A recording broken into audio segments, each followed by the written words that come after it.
আসসালামু আলাইকুম রহমতুল্লাহি ওয়াবারাকাতুহু। প্রিয় ভাই ও বোনেরা, আমরা দেখা যাচ্ছে যদি কোনো বিপদে পড়ি, যদি কোনো দুঃখে থাকি, যদি কোনো কষ্টে থাকি, তাহলে আমরা ধৈর্য হারা হয়ে যাই, ধৈর্যহীন হয়ে যাই। না, এটা করা যাবে না।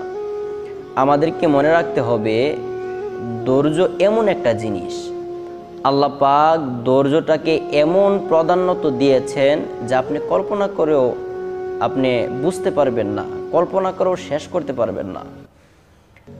ধৈর্যটা হচ্ছে এমন, যার পাতা হচ্ছে, ধৈর্যটা হচ্ছে এমন একটা গাছ যার পাতা হচ্ছে অতিরিক্ত তিতা।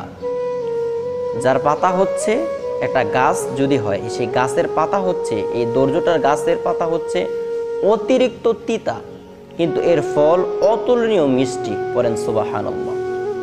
এখন তিতা পাতা বেয়ে বেয়ে বেয়ে বেয়ে যদি আপনি মিষ্টি ফল খাইতে চান, তাহলে আপনাকে ধৈর্য ধারণ করতে হবে। একটা কথা মনে রাখবেন যে যারা ধৈর্য ধারণ করে তাদের শেষটা ভালো হয়। যারা ধৈর্য ধারণ করে তাদের শেষটা ভালো হয়। সুবহানাল্লাহ। সকলে আমরা ধৈর্য ধারণ করব। আল্লাহ পাক রব্বুল আলামিন যেন আমাদের সেই তৌফিক দান করেন। সকলে আল্লাহুম্মা আমিন।